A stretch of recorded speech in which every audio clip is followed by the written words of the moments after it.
yoksa şey biraz yerine başka bir şeyler rakip yasalar demiştim. Yok.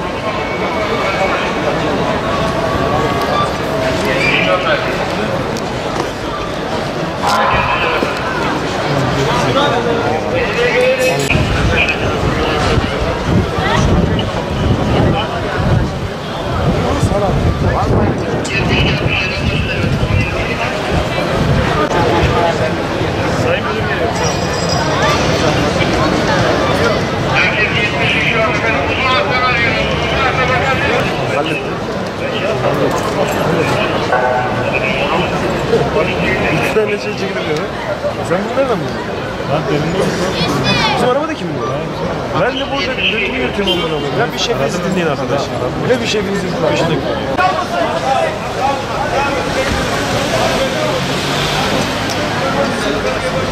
Yolda kimse kalmasın. Yolda olmasın.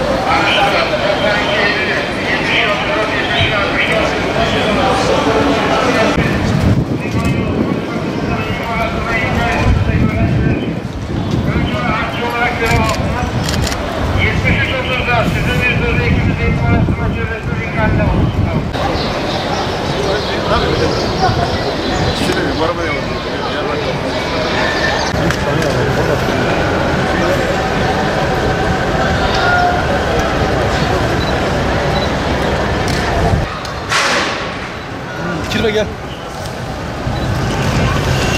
Bir saniye. Not içeriye. Korsan iş yeri.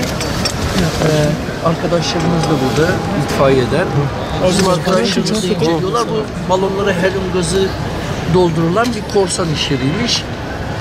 İlk aldığımız bilgilere göre 4-5 yaralımız var. Ama inşallah hayat tehlikeleri olmayacak diye düşünüyoruz. Durumundan ibaret. Yaralıların durumu nasıl Sayın Müdürüm? Şimdilik birinin herhalde durumunun kötü olduğu şeklinde bir bilgi var.